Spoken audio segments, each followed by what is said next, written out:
안녕하세요 여러분, 세상 돌아보기입니다. 예, 오늘은 25년 8월 21일이고 목요일입니다. 자, 어, 며칠 전에 알래스카에서 푸틴과 트럼프의 미팅 이후에 워싱턴 DC에서 바로 젤렌스키가 날아와서 트럼프와 후속 미팅을 합니다. 자, 그 이후에 며칠간 상당히 눈에 띄지 않던 보도들이 나오고 있어요. 여러 신호들이. 그 신호들을 합하면은 그 전체적인 목소리는 이런 거예요. 제발 우크라이나, 종전 안 했으면 좋겠다. 푸틴하고 타협하지 않았으면 좋겠다. 화해하지 않았으면 좋겠다. 기존의 틀이 그대로 유지되었으면 좋겠다. 자, 이해 당사자가 그렇게 이야기를 하고 주장을 하는 경우는 충분히 있을 수 있죠. 의견이 다르니까.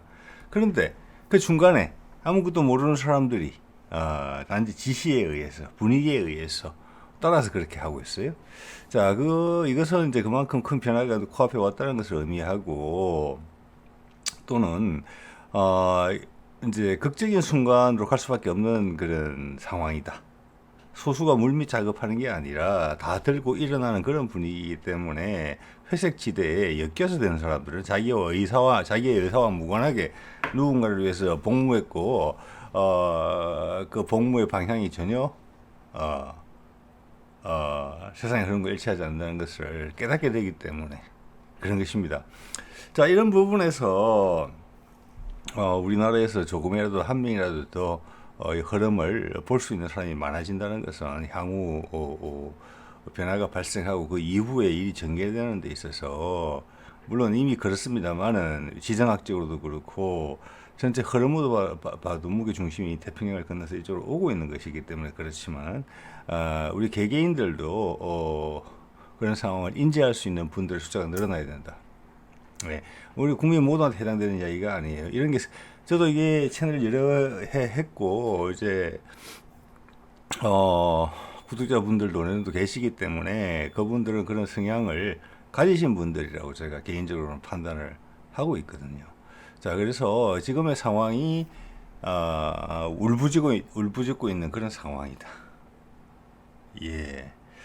자, 여러분 가끔 시장에 가시면은 추어탕집 앞에 보면은 미꾸라지들이 물속에서 막 몸부림치는 경우가 있습니다. 생동감 있게 보이려고 미꾸라지한테는 좀 안타까운 일이지만 그 주인이 소금을 막 뿌리고 막 그렇게 하죠. 지금 그런 상황이라고 보시면 되고, 속내를 다 드러내고 있다. 자, 여기서 격동으로 가고 있다는 것을 여러분들이 느끼시는 분들이 좀 더 많아지셔야 되고, 그러면 그리고 여러분의 삶이라는 게, 또 제 삶이라는 게 한 색깔이 아니잖아요. 여러 색깔을 가지고 있잖아요. 또 계절이 바뀌듯 사람도 변해갑니다. 성숙하죠. 나이가 먹으니까 어쩔 수 없지. 예, 우리는 한 번의 인생을 살고 있기 때문에. 그래서 우리가 이 리듬감을 느끼려면 세상의 흐름과 나의 흐름이 같다. 내가 그 물길을 타고 있다. 그러면서 앞이 보인다. 예. 필요하다면 조그만 방향타라도 내가 영향력을 미칠 수 있는 범위 내에서 움직일 수 있고, 내가 자꾸 고민하고 내 주위와 나를 한 몸으로 만들었을 때 내가 이런 걸 느끼게 되는구나. 이것이 옛날 사람들이 이야기하는 도 닦는 거하고 별로 다른 점이 없어요, 사실은. 자, 그렇고 한 개인과 개인이 구별되지 않습니다. 일단 세력과 세력이 구분될 수도 있지만 우리는 항상 회색지대가 대부분이에요. 여기서 우리가 처신을 할 수 있다. 그럼 삶이 훨씬 더 다이내믹해지고, 노화를 걱정하시는 분들, 여러분 젊게 사시는 것이고, 젊은 세대들보다 훨씬 젊게 살 수 있는 것이고, 내 금전의 유무와 건강의 유무와 무관하게, 이 세상에 생명을 점지받아서 한 인생을 살아가는 데 있어서 어떤 클라이맥스, 카타르시스, 인생의 오르가즘을 느끼실 수도 있으실 거라고 봅니다. 그것 때문에 도 닦는 거라고 저는 생각하거든요. 자, 볼게요. 이 이야기부터 시작하고 싶었어요. 이 사람이 저도 뉴스에서 몇 번 봤는데 되게 큰 유튜브를 하는 사람이라고 들었습니다. 이제 까발리고 있는 거죠. 얼마 전에는 청와대 대통령 행정관 지나받았다 그러다가, 이번에는 이제 윤석열의 친구이자 초기에 아마 지금 아닌 것 같은데 더 이상 변호사였던 석동현 하고 녹취록 추가 공개하고 있죠. 많은 분들이 그렇게 생각하실 거고 저도 그렇게 생각합니다. 살라고 그런다고. 예. 과연 그가 빠져나갈 수 있을지는 모르겠네요. 그 목사님이 부르실 때는 장군님이 부르신다 그러면서 아주 적극적인 모습들을 보이는 것을 봤거든요. 그래서 이것 또한 이 신호가 뭐냐, 그들이 붕괴되고 있다는 것을 이야기해주고 있는 것입니다. 이놈들 나쁜 짓 했네 이게 아니라, 이 사람들이 위기에 물리지 않으면 절대 이런 이야기 할 사람들이 아니잖아요. 네, 정광훈 목사도 이런 식의 이야기를 하고 있다고 제가 들었습니다. 자, 여기서 제가 이야기를 하나 드리고 싶은 게, 그 김건희 건이 지금 더 커지고 있죠. 그래서 검사와 뭐 옆에 이제 검사와 거기에 지원 인력들을 더 늘린다, 법을 바꿔서라도 그렇게 하고 조사 기간도 늘린다. 갈수록 이게 국정농단건으로 가고 있고, 저도 한번 말씀드렸고 많은 분들이 또 느끼시지만 쌍무지개 건에서 50대 50이라고 이야기를 했어요. 그런데 하나는 대통령이고 하나는 대통령의 부인이에요. 권력의 힘은 천지 차이죠. 근데 50대 50이다? 저 그거는 김건희가 주도하고 있는 거다, 이런 말씀을 드렸잖아요. 그 김건희가 예전에 초기에 이런 말 했었죠. 대통령 되기 전에 문제가 몇 개 불거졌을 때 이렇게 이야기했습니다. 그때 아마 박원순이 여자 문제로 자살하고 그럴 때였어요. 예, 북한산 리조디 서울 도성, 예, 거기서 스스로 자기 인생을 끝을 냈는데, 그때 그런 거 접해서 그때 이렇게 이야기했어요. 민주당 쪽은 저쪽 세력들은 이 김건희 이야기입니다. 문제가 발생할 때 해결하는 방법을 모른다. 같이 나눠 먹으면 되는데 거기에 서툴다. 제가 지금 그대로 말을 옮기는 건 아니지만 취지는 그런 취지로 이야기를 했습니다. 참 그거 보고 정말 속물적이다 이런 생각이 들었거든요. 그럼 세상에 뜻을 가지면서 많은 것을 포기하는 사람들은 도대체 어떻게 되는 겁니까? 예. 자, 김건희가 만든 그런 관계는 그녀가 흐름이 좋았을 때 그렇게 할 수 있다는 이야기입니다. 지금 이거 보십시오. 신혜식이 이렇게 하는 것은 결과적으로 뭘 이야기하는 것입니까? 윤석열의 어떤 체포 구속 과정에 이어져서 여러 가지 해프닝이 발생했는데, 거기 주도 세력으로서 나의 뜻은 없었다. 윤석열을 구하고자 하는 100% 뜻이 앞선 게 아니라 본인의 이익을 추구한 게 더 앞섰다. 이렇게밖에 이걸 이야기해 주는 거잖아요. 김건희식 관계에는 다리 기울기 시작하면은 바로 이렇게 뽀록이 나는 겁니다. 확 무너지는 거죠. 정광훈도 마찬가지죠. 자, 그런 것들을 시사하고 있다. 예, 뜻이 없는 삶, 이렇다. 결국 거짓말을 하게 되고 이익만을 쫓게 되고 함께 했던 사람을 버리기까지 한다. 네, 이런 생각이 좀 들었고요. 그다음, 자, 그 울부짖음이 여러 가지로 나타나죠. 지금 변화. 여기서 변화의 핵심은 뭐냐? 이걸 다 이야기해주고 있는 거예요. 우리들한테. 푸틴과 미국과 러시아가 화해하면 안 된다. 이러면 이건 어떻게 보면은요. 이것은 MBC고 뭐 경향이고 한겨레고 상관없어요. 외신에 관련돼서는 똑같아요. 누군가 뒤에 있어요. 그 기자들이 부지불식간에 하는 것 같거든요. 이건 뭐냐? 중국한테 덕이 되는 행동이에요. 그렇게 하면. 그러면 푸틴이 계속 중국하고 붙어 있어, 이런 뜻이잖아요. 미국하고 계속 경쟁 구도를 형성해라. 그리고 빡 터지게 싸우라. 미국이 이길 건 확실하다. 근데 미국 대통령이 이길 수 없다고 이야기하잖아요, 지금. 이에 대해서는 우리나라에서 뭐 어떤 성향을 구분할 필요가 없이 정말 똑같아요. 중국을 위하는 이야기예요. 따지고 보면은 여기 보면 이제 여기 젤렌스키 조롱했던 백악관 입국 닫은 의미심장한 벤스. 여기서 YTN이 이렇게 제목을 뽑았고 MBC는 이렇게 이야기했어요. 젤렌스키가 땡큐를 10여 번이나 했다. 되게 약소국의 대통령으로서 빌고 있다. 네, 젤렌스키가 처근하게 보는 것으로 이야기를 했어요. 지난번에 벤스하고 말싸움을 한 건 맞아요. 그리고 트럼프가 이런 이야기 했다는 것도 비춰지더라고요. 너 양복 잘 어울린다라고. 네, 근데 누구도 그 본질을 이야기하지 않더라고요. 지금 보니까 뭐 바이든 날리면 그 이야기가 뭐 다시 회자되면서 실체적 사실로 다가서는 모습으로 보이는데, 그런 MBC가 이런 걸 이렇게 보도하면 안 되죠. 지난번에 문제가 됐던 것은 이겁니다. 젤렌스키는 내가 미국을 위해서 희생을 당했는데 날 이렇게 버리려고 하면 되겠느냐라고 지난번에 1차 트럼프를 만나러 왔을 때는 엄청나게 강경했어요, 입장이. 너희가 나 안 도와주면 어떡할 건데? 여기서 내가 확 주저앉으면 미국의 체면이 어찌게 되는데, 미국의 전략이 다 뭉개지는 거 아니냐? 나토 붕괴되는 거 아니냐? 이런 입장이었어요. 그래서 옆에서 벤스가 너 말을 너무 심하게 한다, 이렇게 된 겁니다. 제가 보기로는, 저는 대화 과정을 들었거든요. 그러다가 지금 상황이 몇 달 만에 많이 바뀌었잖아요. 미국이 나토를 버리려고 한다는 것을 알아요. 옛날에는 나토를 못 버릴 거라고 생각했는데 그러기 위해서는 젤렌스키가 입지가 계속 보존될 걸로 알았는데 왜냐 바이든 때부터 3년 동안 그랬으니까 이제 아닌 걸 알았거든요. 이제 비는 거죠. 그리고 그때도 예의를 갖추라는 이야기가 있었던 것 같습니다. 왜 이렇게 양복을 입고 오지 않았거든요. 군복 비슷하게 입고 왔었잖아요. 근데 이번에 양복을 입고 온 거예요. 그래서 그런 농담이 나온 겁니다. 자, 젤렌스키가 상황을 이해했다. 미국이 이미 결정을 했고 지금 미국은 사실 러시아하고 결정했어요. 그것을 젤렌스키한테 승복시키느냐 안 승복시키느냐 이 문제예요. 지금만 승복된 것 같거든요. 네, 영토를 찾을 수 없다. 그리고 나토로 도와주는 미국은 발을 뺀다. 유럽이 도와주는 안전보장이다. 그런데 우리는 안전보장만 강조하거든요. 아닙니다. 예, 미국의 입장은 똑같았어요. 백악관의 입장은 똑같았어요. 지난번 미팅이나 이번 미팅이나 달라진 건 젤렌스키예요. 왜? 흐름이 달라졌기 때문에. 네. 이것은 날조죠. 네. 자, 이거 세력이 원하는 것은 젤렌스키가 살아남아서 우크라이나전을 계속 지속시켜서 러시아를 깨부셔야 된다. 나토가 힘을 모아서. 이겁니다.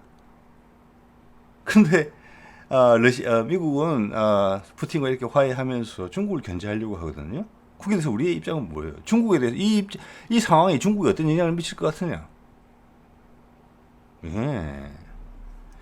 이걸 생각을 전혀 안 하더라고요. 중국 할 땐 중국 이야기만. 중국도 나쁘고, 러시아도 나쁘고, 우크라이나는 이겨야 되고, 나토는 계속 존속해야 되고. 자, 그렇기 때문에 이런 기사 MBC죠. 나토 우크라이나 안전 논의 부다페스트 3자 회담. 자, 이 부다페스트 헝가리 부다페스트로 낙착되는 분위기인데 어제 저는 2자 회담으로 이야기를 했는데 지금 이것도 왔다리 갔다리 하는 것 같아요. 처음부터 바로 3자 회담으로 갈 수도 있는 것 같아요. 이런 이야기가 나오는 것은 뭐냐면 처음에는 푸틴하고 젤렌스키 회담, 그다음 3자 회담이었거든요. 근데 이런 이야기가 나온다는 것은 이야기가 잘 되고 있다는 이야기입니다, 여러분. 그런 가운데 욕식 행위를 그치지 않고 3자 회담에 바로 해서 결론을 낼 수도 있겠다. 이런 이야기 하는 거거든요. 여러분 생각해 보세요. 여기서 MBC가 꼭 싣고 싶었던 이야기가 나토 우크라이나 안전을 논의했다. 이건 잘못된 표현이죠. 일본 언론은 다 보도했잖아요. 미국은 관여하지 않는다. 유럽 국가들이 거기에 있으니까 당사자들이니까 그들이 만드는 새로운 안전보장 체제에서 우크라이나의 안전보장이 될 것이다 라고 이야기했단 말이에요. 분명하게. 그리고 미국이 배제된다면 거기서 그 새로운 안보 체계에 대해서는 푸틴도 오케이 했다 라고 미국 특사가 이야기했잖아요. 일본 방송에서 보도한 거 제가 전달 드렸잖아요. 그게 완전한 핵심 내용이에요. 나토가 붕괴된다는 의미하거든요. 근데 우리 MBC의 보도는 나토가 붕괴되면 안 된다예요. 미안하지만 알고 했는지 모르고 했는지 모르겠지만 자, 작년 이맘때만 하더라도 우리가 무슨 이야기를 하고 있었습니까? 한미일 간에 몰래 군사 동맹에 대한 끈을 체결했다. 그게 뭡니까? 동북아 판 나토예요. 그걸 살기 등등하던 시절이 있었고 각자 다른 꿈을 꾸고 있었죠. 바이든은 대중국을 견제하는 것으로. 대중국에 하고 문제가 생겼을 때 공격적으로 밀어붙이고 있었으니까 문제 발생 가능성이 생긴단 말이에요. 대만 해협에서 조금만 끄떡하면 전쟁 되는 거잖아요. 베트남처럼. 거기서 한국군이 최전방에 섰겠죠. 그때는. 그렇게 되면. 윤석열이 손 들고 있었으니까. 하겠다고. 자, 그런 상황이 윤석열의 내란을 거치고 트럼프가 당선되고 그 과정에서 동북아 나토 논의가 다 없어졌어요. 유럽에 있던 나토의 사무총장이 여기까지 날아와가지고 내가 핵무기 빌려주게 이런 이야기까지 하면서 부추겼어요. 여기서 얼마나 큰 파워 게임이 있었는지 여러분은 몸으로 체감을 하셔야 돼요. 그걸 트럼프가 이겨낸 거예요. 그런데 MBC라는 언론에서 아직도 나토 이러고 있는 거예요. 우리 대중들이야 그 관성이 있으니까 아직도 나토가 있는갑도로 생각할 수 있지만 언론은 이러면 안 되는 거잖아요. 예. 이것은 나토가 우크라이나 안전 논의가 아니고 유럽이 논의하는 것입니다. 자기들끼리 새로운 것을 만들어가지고 그 만들어내는 논의는 없어요. 제가 봤을 때 현재까지는 그냥 나토 붕괴예요. 현재까지는. 그럼 트럼프는 아는 거죠. 러시아가 거기서 나토를 군사적으로 유럽을 군사적으로 압박할 이유가 없다는 것을. 그래서 서로 다 내준 거 아니에요. 아르메니아, 아제르바이잔 서로 대타협한 거, 화해한 거. 트럼프가 했잖아요. 러시아 코미치인데 나토가 활성화되는 상태에서 그것을 푸틴이 허용하겠습니까? 절대 아니라는 거죠. 그러던 게 핵심이에요. 나머지는 다 격가지 기사들인데 그것도 거짓말로 도배가 되고 있어요. 이것은 우리를 현혹시키고 속인다고밖에 볼 수 없는 거예요. 이것은 벌을 받아야 되는 수준이에요. 자, 그렇기 때문에 제가 어젠가 그젠가 올렸던 이 기사를 엄청나게 많은 사람들이 싫어한다는 것을 알 수가 있어요. 예, 기존의 세력들이죠. 제가 봤을 때 우리 언론계나 우리나라 내부에도 이재명 대통령 체계로 바뀌었지만 요소요소에 숨어져 있는 어떻게 보면 친일파 세력의 잔존 세력들이에요. 그들이 아직도 많은 부분들을 휘어잡고 있다는 걸 알 수가 있어요. 우리가 일본보다 훨씬 격정적으로 이렇게 이야기를 반대를 하고 있거든요. 지금 여기에는 남북 대결 구도에 집착하는 세력들이 있어요. 그 뒤에는 친일파 세력하고 합쳐져 있거든요. 여기에 많은 언론의 기자들이 놀아나고 있는 거예요. 그리고 아직 세상 물정이 어두운 20, 30대 젊은이들이 놀아나고 있는 거예요. 판단력이 흐려진 노인들하고 같이 덧붙여서. 그거밖에 없어요. 네. 누군가들은 이걸 엄청나게 싫어한다. 그들의 이해관계를 가지고 싫어하는 것은 이해해요. 그 당사자니까.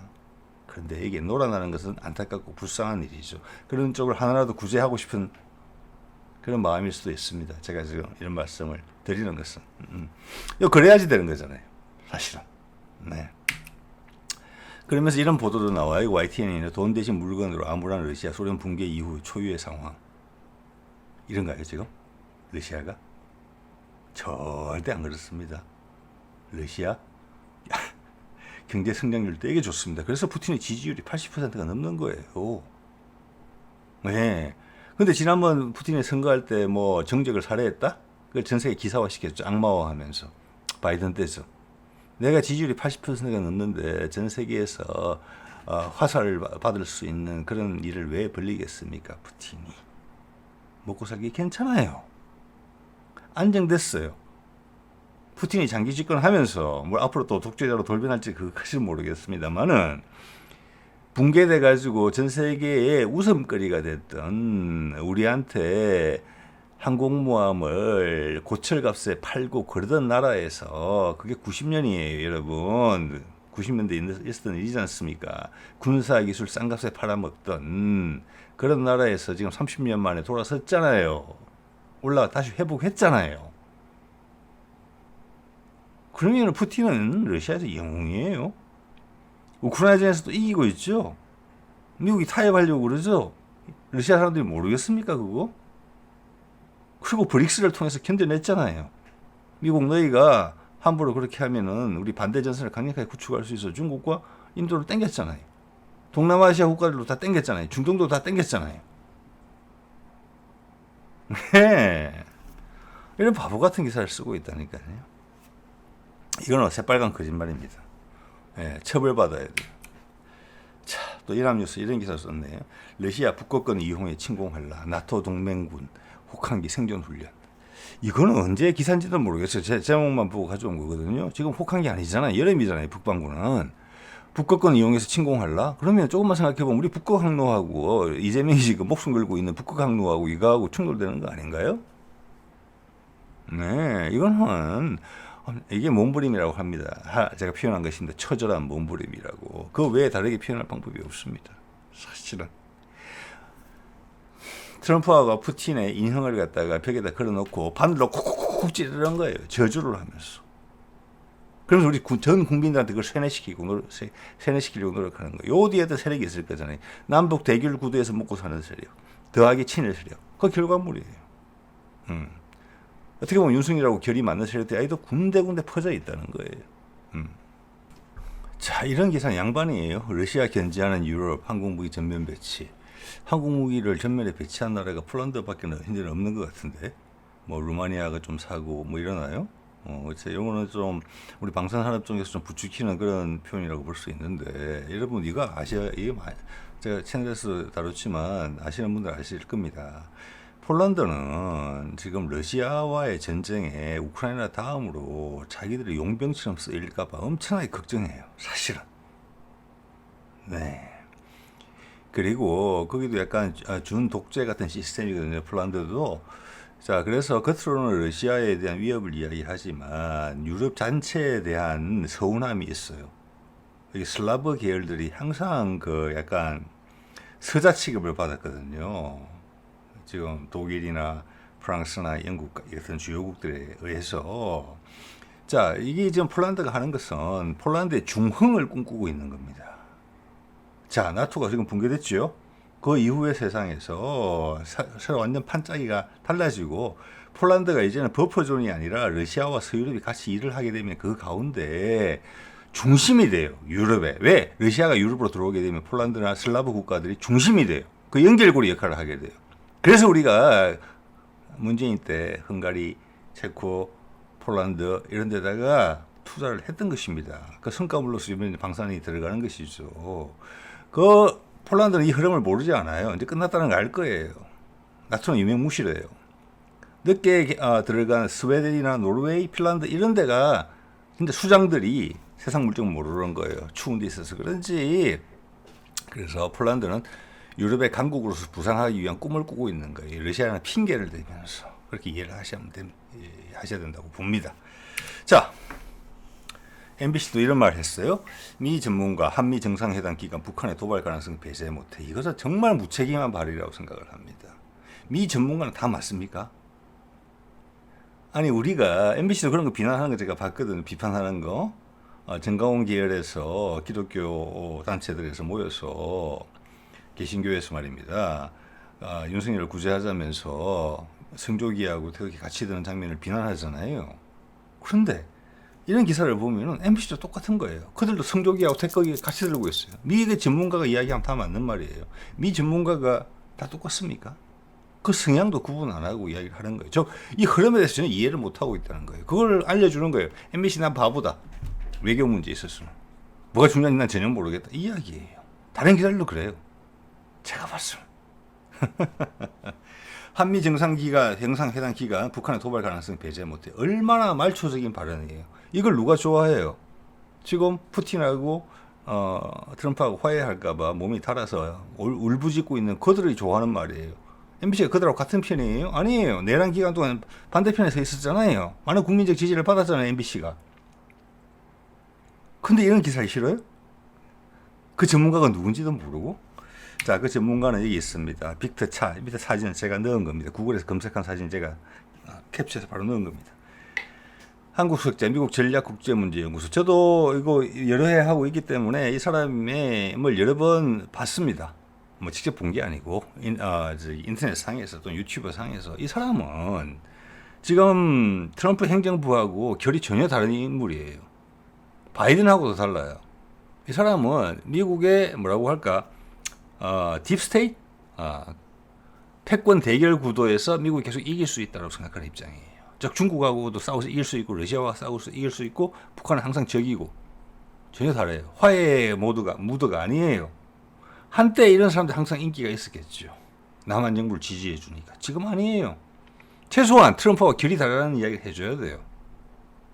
네. 우리 한국 입장에서는 트럼프를 악마화할 이유가 전혀 없어요. 우리 언론은 다시 악마화하고 있거든요. 지금 쭉 보시는 것처럼. 무슨 근거로 악마화합니까? 있는 사실을 왜곡시켜서 거짓말을 하면서 악마화하고 있거든요. 그들 의도가 뭐냐?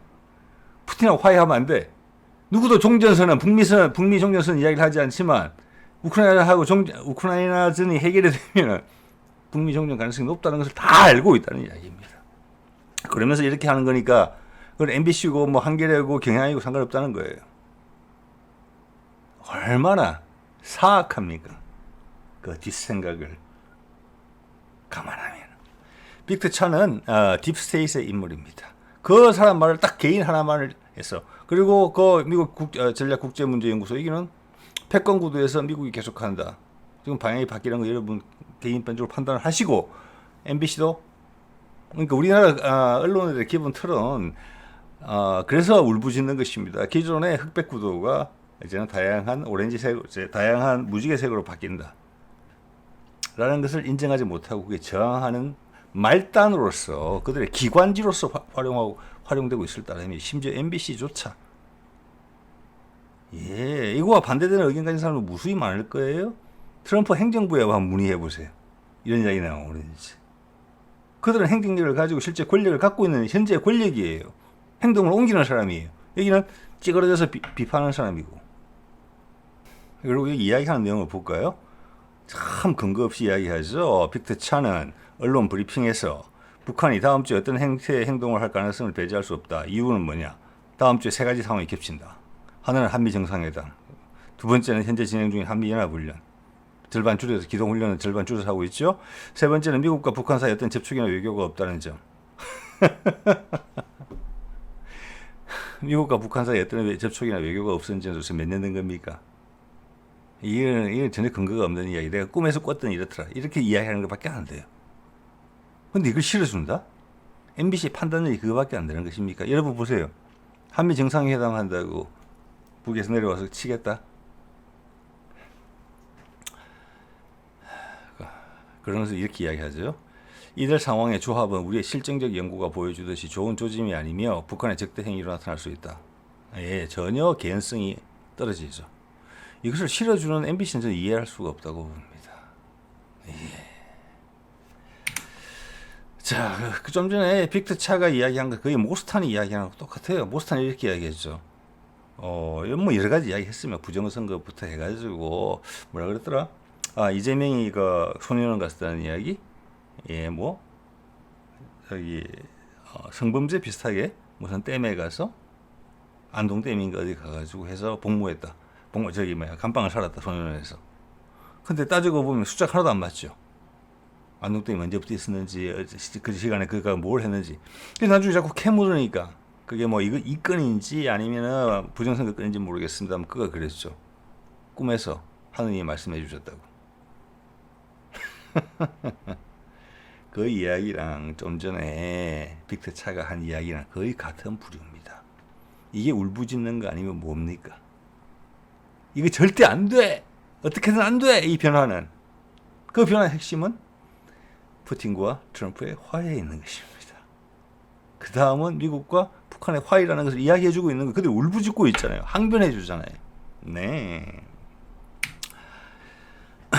그리고 이런 표현도 있네요. 이런 거는 막 러시아 도리와는 다른 소리, 애타는 젤렌스키의 호소.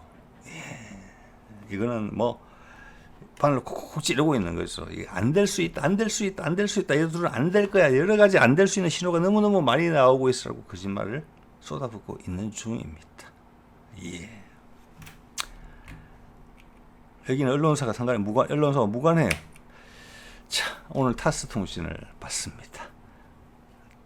대문 사진에 이게 걸려 있더군요. 두 대문 사진, 이겁니다. 제일 위에 사진, 제일 위에 기사. 딱 타스 들어가면 제일 먼저 보이는 기사 이겁니다. 한번 볼까요? 미국이 17년 만에 처음으로 유엔 안보리에서 조지아, 즉 코카사스 산맥 바로 밑에 조지아에 있습니다. 그 중에 러시아가 군사적으로 개입한 적도 있어요. 네, 그 건에 대해서 17년 만에 처음으로 러시아를 비판하지 않았다라는 내용입니다. 유엔 안보리에서. 예, 조금 전에 쭉 국내 언론들이 보도하는 건 결이 다르죠. 예, 이것은 큰 부분에서 결론이 났다. 그리고 그것을 유럽과 젤렌스키가 수용했다. 그래서 2차 회담, 2자 회담 후에 3자 회담으로 가느냐. 이것이 바로 3자 회담을 직행할 수도 있다. 3자 회담으로 바로 직행한다면 이것은 젤렌스키가 수용할 가능성이 커졌다는 것을 이야기해 주는 것이다. 라고 볼 수 있잖아요. 큰 그림에서. 이런 걸 왜 보도하지 않죠? 그들은 이 결론이 궁금하지 않아요. 결론이 궁금하지 않아요. 우크라이나전이 총진이 될지 안 될지 결론이 궁금한 게 아니고 무조건 해코지를 하고 싶다는 그 마음밖에 없는 거예요. 네. 그것은 이것이 되면은 그 똑같은 거예요. 왜 조국을 죽이려고 그렇게 노력했느냐, 잡으려고. 오늘도 보니까 뭐 김남국 건 무죄 받은 거 나왔습니다. 내용을 보니까 말도 안 되더라고요. 예, 늘 고통을 주겠다, 고생을 시키겠다. 이재명한테 했던 거 다 마찬가지. 그런 거예요. 그랑 똑같은 거예요. 지금 언론의 작태가. 예. 우크라이나전에 대하는 데 있어서 미국 절대로 러시아와 화해하면 안 된다. 즉 이것은 단극과 패권 사이가 끝나고 다극화 사이로 간다는 것이 있고, 여기서 미국이 계속 패권, 우리 언론들이 원하는 대로 패권 중심적인 사고로 계속 가서 대충 그러면 트럼프가 여러 번 이야기했잖아요. 3차 세계대전 된다 그러면 러시아하고 먼저. 그러면 중국만 어부지를 얻는다. 주워 먹는 거니까. 결국은 중국 지지 발언이에요. 이렇게 되면. 우리 언론이 지금 보도하는 것은. 네.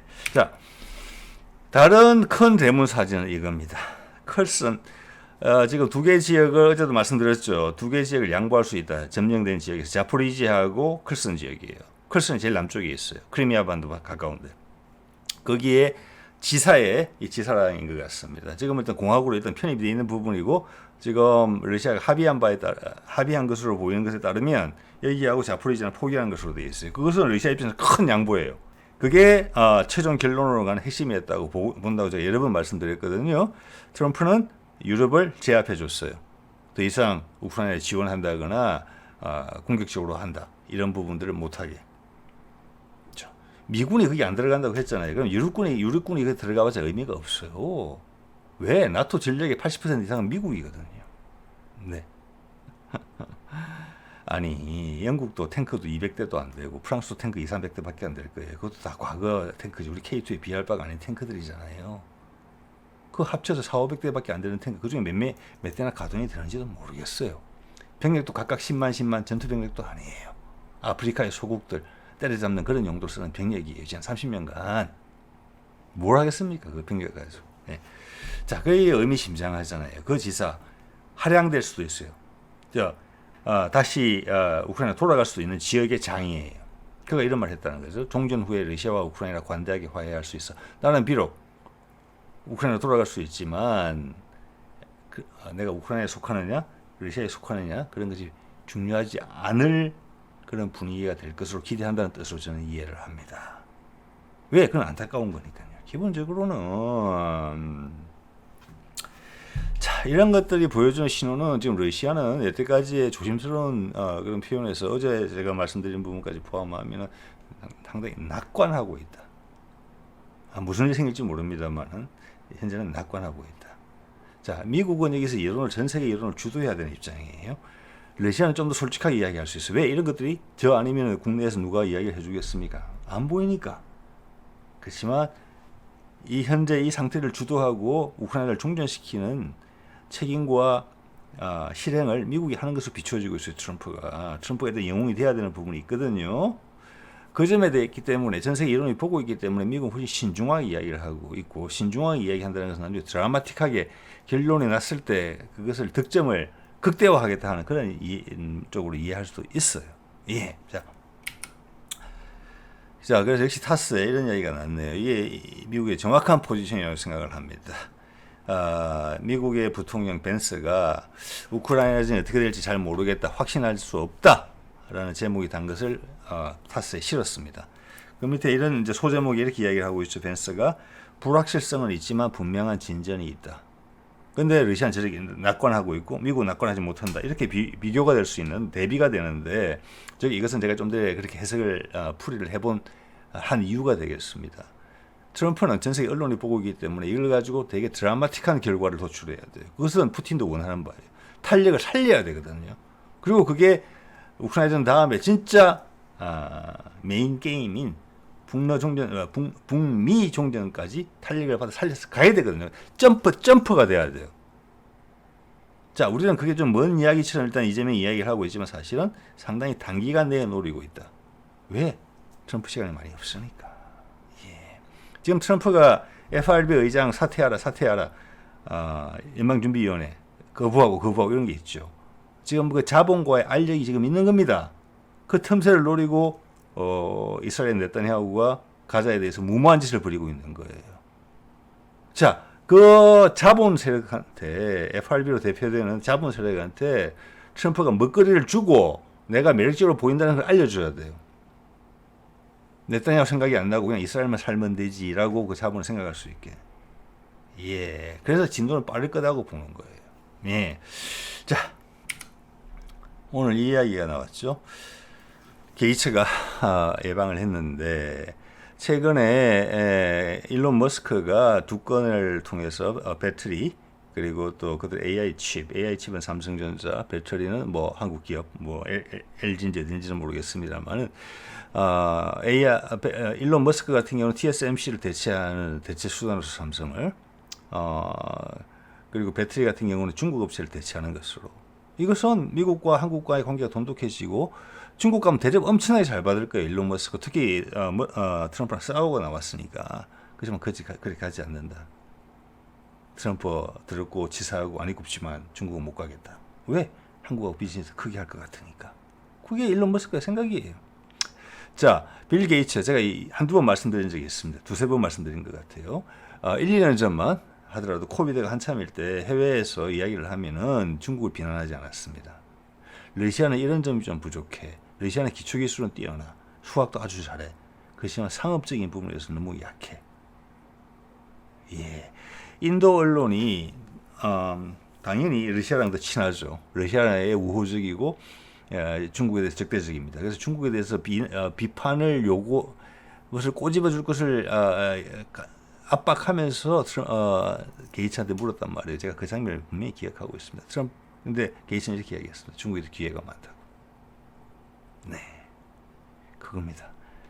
게이츠는 많은 미국 내부의 세력들이 그렇게 생각하고 있었던 것 같아요. 심지어는 당연히 어떻게 보면은 그 유택의 자본들도 미국이 아니면은 그 다음은 중국이다 이런 생각을 강하게 하고 있었거든요. 게이츠도 그 중에 하나였어요. 근데 그가 이 중요한 타이밍에 이재명을 만나러 30분 정도 이야기를 했다. 그리고 처음에는 세계의 건강을 정진시키기 위해서 그렇고 한국의 바이오 산업들이 백신도 잘 만들고 진단도 좋다. 그 말은 틀린 말은 아닙니다만은 저는 기본적으로 게이츠는 비즈니스맨이라고 봅니다. 영향력을 행사하고 싶어요. 여기 온 것은 일론 머스크랑 똑같습니다. 여기 이 대화 중에 핵심은 제가 좀 들어봤습니다. 대화 중에 핵심은 SMR입니다. 지금 웨스팅하우스가 계약 끝나오는데 SMR도 영향을 받는다 돼 있는데 지금 SMR이 정리가 제대로 안 되고 있거든요. 언론에서. 웨스팅하우스하고 문제되는 것은 옛날 방식의 가압 경수로 방식이에요. 큰 원전. 그거 크기를 줄인 게 지금은 스몰 모듈라 리액터로 돼 있어요. 작고 모듈. 작은 건데 용량을 크게 키우려면 이렇게 붙이면 된다. 자, 이렇게 되면은 기존의 경수를 작게 만드는 거예요. 그래서 기존에 이제 그 대형 원전을 바닷가에 있어야 돼요. 냉각 문제 때문에. 그런데 이걸 경수로 방식이지만 작게 만들면 호수나 지하에 있는 지하수에 담궈도 이게 돼요. 냉각이. 용량이 작으니까. 원리는 같지만. 그래서 내부 지역에도 설치할 수 있다. 이 정도로 이제 SMR이 이해되고 있는데 또 한켠에서는 이 SMR, 빌 게이츠가 이재명과 이야기한, 이재명도 이렇게 이야기했죠. 우리도 SMR 잘해요라고. 그거 핵심이에요. 그 SMR은 뭐냐? 차세대 운전을 이야기하는 거예요. 빌 게이츠로 투자하고 있는 나트륨 기반의 고속 정식로를 이야기하는 것입니다. 지금까지 원전이 아니고 웨스팅하우스하고는 전혀 상관없어요. 웨스팅하우스 SMR은 옛날 방식의 SMR이고 빌 게이츠가 이야기하는 SMR은 차세대 고속 정식로예요. 우리 현대중공업 디자인 나왔던 거 있잖아요. 향후 선박용 엔진으로 쓴다는 거. 그게 차세대 원전이에요. 그것도 SMR이라고 불리고 있거든요. 그 이야기 하러 왔어요, 지금. 그 이야기. 예. 이제 길이 트일 것 같다는 이야기잖아요. 차세대 에너지원으로 간다. 즉, 미국이 나서서 표준을 바꿀 것이다. 그거 확인하는 거예요. 자, 그러면 지금 이재명 입장에서는 갑작스럽게 일본을 원치 않았는데 들렀다 가는 셈이 되는데 일본하고 할 이야기 별로 없어요. 예.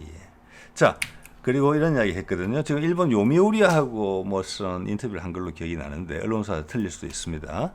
여기서 여러 가지 이야기를 했는데 괜찮은 이야기였다고 생각하지만 아마 일반 대중들이 들으면 모호하다고 생각을 했을 것 같습니다. 그 중에서 이제 하나만 따서 말씀을 드려보자면 이겁니다. 북극항로 이야기를 했어요. 네. 여기 이렇게 돼 있죠. 의미심장해요. 한미 북러일 북극항로 개척 협력의 길 가능 이렇게 돼 있거든요. 저는 일본은 여기에 대해서 어떤 대응이 있다는 것은 모르겠습니다. 이게 협력의 길인가요? 이렇게 말 제대로 해야 돼요. 이것은 한미 북의 이런 빼야 돼요. 이런 일본은 경쟁 상대예요. 당연히 북극항로가 개통이 되면서 우리 부산을 중심으로 한 동남권이 세계적 거점으로서 지금도 세계적 거점이지만 거대한 거점으로서 부상을 하게 되면은 그 주변에 있는 항구들이 뭐랄까 할까 조금의 이득은 볼 수 있을지 몰라요. 손해는 안 되겠죠. 손해는 그걸 말한 거예요. 그걸 협력의 길 가능 이렇게 말할 수는 없잖아요. 예. 그리고 그게 1차적으로 되고, 즉 이것은 뭐냐면은 한미 북러 이 이야기는 되고 있다는 거예요. 일본이 올라타고 싶다는 이야기일 뿐이에요. 한미 북러죠 원래는. 그래서 알래스카에서 미팅한 거 아닙니까? 그것들을 되게 러시아 사람들 되게 상징성 중요하게 생각해요. 네, 우리하고 성향이 좀 비슷하거든요. 이번에 이시바를 만나러 가기 때문에 이를 끼워줬다고 저는 그렇게 생각을 합니다. 가장 큰 것은 러시아하고 미국이 합의하면 북극 항로가 그래 열리는 거잖아요. 네. 그 다음 북한도 협의를 해줘야 돼요. 진짜 북한이 협의를 안 해주면은 북극 항로가 열리더라도 미국과 러시아만 합의를 한다면은 동해 안전이 보장이 안 되기 때문에 그 블라디보스톡을 써먹을 수가 없어요. 그리고 많은 함정들이 상선들이 올라오다가 대한해협을 거쳐가는 게 아니고 일본 남해를 거쳐서 돌아가야 돼요. 그렇지 않습니까? 북한 해역이 적대적 분위기 안에 들어있고 지금 후티가 홍해에서 하는 거랑 똑같은 거예요. 북한의 미사일 사정거리는 동해를 다 커버하고도 남아요. 그쵸. 예. 이것은 이시바가 미국을 통해서 어떻게든지 이게 끼워달라. 지금의 대화해 무드에 지금 일본은 거의 무장해제됐다고 저는 보거든요. 현재 바지가랑이 잡아야 돼요. 살려면 큰 사업 기회가 한반도를 통해서 만들어지고 거기서 낙수 효과로도 봐야 되겠다라는 처지로 전락했다고 저는 감히 생각을 합니다. 예, 이것이 지금 이재명의 일본 방문의 핵심 입장이에요. 별로 할 거 없어요. 그리고 뭐 전 정부에서 약속한 위안부 협상 어쩌고 저쩌고 하는 부분들은 그야 정부 간에 약속한 거니까 지켜줘야죠. 그 이야기 한 거지요. 중요한 파트너다라고 했는데 어떻게 중요한 파트너냐 일본이. 그냥 지금처럼 지낸다는 거예요. 그 이야기 딱히 너한테 해코지는 안 한다. 그것을 일본은 안심받고 싶어 해요. 한반도 힘이 강력해지면 우리가 배제될까봐. 뭐 지금 미국도 일본 좋게 보지 않거든요. 왜? 한반도에서 하려는 것들을 도시락 싸들고 다니면서 말렸으니까 아베 때부터. 예. 북극 항로는 협력의 길 아니다. 이게 된다는 것이고 이 이야기가 나왔다는 것 자체가 중요한 겁니다. 처음으로 인정한 거예요. 북극 항로는 이제 될 것이다 이야기했죠. 근데 지금 우리 언론 보도를 보세요. 몸부림치면서 울부짖고 있잖아요. 절대 우크라이나는 종전하지 마라. 미국과 러시아 화해하지 마라. 북극 항로 하지 말라는 거예요. 맞죠? MBC도 반 이재명 세력입니까? 자, 여기서 헷갈리는 거예요. 친일 세력, 반통일 세력, 반공 세력, 군부에 그런 세력들이 많이 존재하는 거잖아요. 예. 그런 것들이 지금 갈짓자가 된 거예요. 자기들끼리 찢어지기 시작하는 거예요. 가랭이가 앞뒤가 안 맞으면서 일본까지 포함해서 그게 지금 보여주고 있는 거기서 나오는 비명 소리가 우리한테 들리는 것입니다. 이재명이 처음으로 이야기한 거예요. 북극 항로가 개척되기 위해서 필요한 요건이 미국과 러시아가 먼저 순서가 있는 거죠. 미국과 러시아가 먼저 화해해야 된다. 우크라이나전에서. 그것은 지금 진행되고 있는데 그게 비명소리 나죠. 지금 기득권 세력들이 대결 세력들이 그 다음 그것을 전제로 해서 미러의 화해를 전제로 해서 그 다음 미북 간의 화해가 필요하다. 거기서 일본의 역할이 뭔데요? 없잖아요. 반대하잖아요. 그죠? 아시아판 나토 길길이 원했던 게 기시다입니다. 그게 윤석열 낚였잖아요. 예, 그래서 지금 트럼프가 이렇게 방향을 튼다는 것은 엄청난 일입니다. 자, 그 이야기를 이재명이 처음 했다고 생각해요. 북극 항로? 우리 혼자 한다고 되는 거 아니잖아요. 그러면 북극 항로를 대선 전 유세 전부터 이야기를 했는데 그때부터 방향에 대해서 알고 있었다는 겁니다. 당연히 알고 있죠. 큰 건이다. 이번에 베트남까지 엮어줬잖아요. 중국 포위된 겁니다. 예. 자, 예, 이 이야기를 처음 했고 많이 이야기를 했다고 생각합니다. 그리고 이것은 화해가 될 거라는 예측이 이미 있었다. 그 말은 뭐냐? 우리가 그 소식을 서로 주고받고 소통을 하고 있으며 우리가 거기에 대해서 지금 전 세계 서방권에서 특히 해줄 데가 없다. 한국으로 올 수밖에 없다. 자, 우리가 70년, 80년 분단의 벽으로 쌓였었지만 그 반동이 다시 정상으로 돌아갈 때는 엄청난 시너지로서 대폭발하게 된다는 이야기를 하고 있는 것입니다. 자, 오늘 이 정도 말씀드릴게요. 네.